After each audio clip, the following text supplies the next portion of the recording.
Hey, welcome to my very first show. For those who don't know, my actual name is Jeff, not Shallow Unicorn.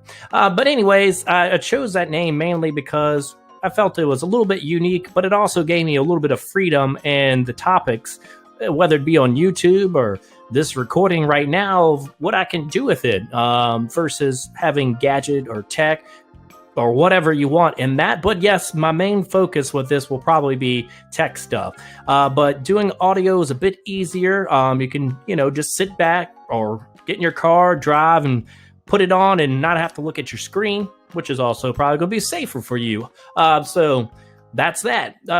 For me today, I want to talk about how much phone do we really need? And of course, this is coming from somebody who loves phones. That was the whole point of starting my YouTube channel was, people, especially at my work or even friends, girlfriends, whatever, why do you have so many phones? I'm like, I don't know.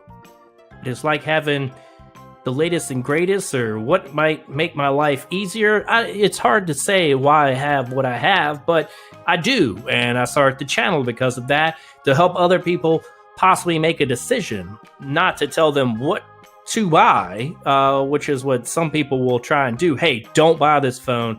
And I may have said that from time to time, like, don't buy this for the camera. But I guess there are some phones that are just complete trash, and I probably would throw that out there. So anyways, moving on from that, that's why I started the channel to begin with, because just to share some insight on experiences I have, and everybody's experiences can be different though, where some might say a phone lags, or somebody might say they have light bleed on their display. This is some stuff that I've come across recently, but then others might not have that problem at all. My Note 8, for example, never really lagged on me that I can think of. My P20 Pro has had apps not actually open or force crashed on me. Some people don't have that problem. My LG G7, no light bleed, no lag. Now, I never really had any problems with it, but I will say that it does use a lot of resources if you ever look at their built-in app for that. And it kind of worries me about the future with updates, how that's going to work, if it will start to possibly lag. But anyways, moving on from that, in the news, Huawei, of course, this is obviously old news at this point, but it's my first show, and it's what I'm going with. So they have their 7 nanometer chip coming out. I believe it's in October in the Mate 20 Pro, which is a rather interesting device. So we've had the 970 chip they've shoved in pretty much every phone they've had this year, which is a nice performing chipset, but I agree it's getting a little long in the tooth, and it's time to move on. So it's kind of exciting to see we're actually kind of moving forward from the 10 nanometer. Things will get faster and more efficient, hopefully, and maybe even smaller, but not, because the Mate 20 Pro is actually a 7-inch phone.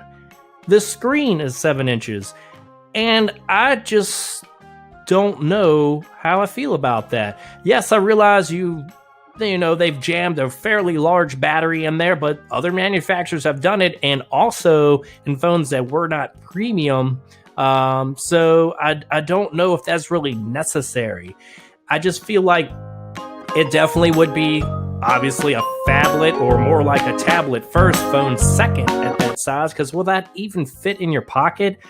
Dude, I don't know. I just feel like that's the Note series pushed the boundaries on what I consider a usable phone for me.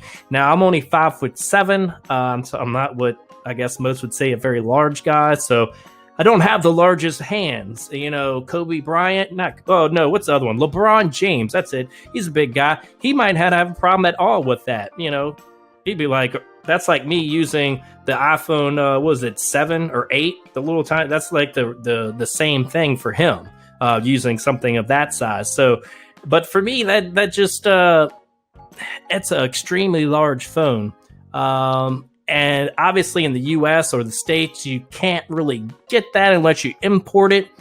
I just don't see me picking that up, even if it ends up being an excellent device, just because of that enormous size. I feel like that'd be off-putting for some people. Others, it might be the best thing that's out, which it probably will be. a very solid device, just a bit unwieldy, I feel. So the note's too large for me, so I do like it. I'm still going to stick with that.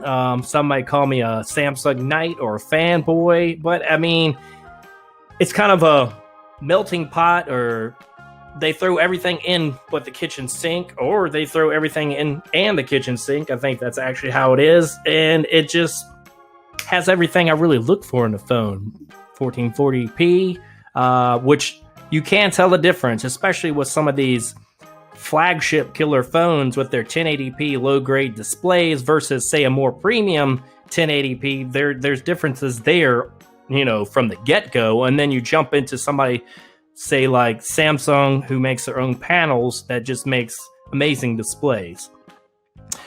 Which, again, fanboy, I guess, but they do make nice displays. Expandable memory, wireless charging, water resistance, S Pen if that's your deal. I found it did come in handy for me from time to time, and I definitely did some drawing. And that's also, I've brought this up a couple times, how I came up with my channel name. There was a unicorn, and that was actually my original avatar for most of this stuff. Some of it haven't changed back over, but yeah, I came across that in there, unicorn. Then I just threw the shallow part in, mainly because it was a little different. It's number one, it's easy to find, but also I kind of feel like people put unicorns up as maybe that unicorn of things, which is the best of the best, but there's no such thing as something really being perfect, so to speak. So what if a unicorn was basically a jerk?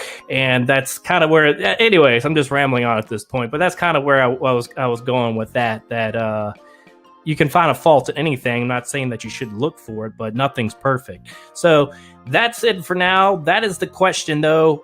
How much is too much when it comes to screen sizes or phones? I feel like we're going the opposite direction here. We went from getting everything real small and compact and easy to carry now to going back up in size, thickness, and weight. I don't know.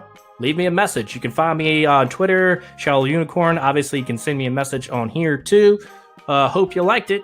Later.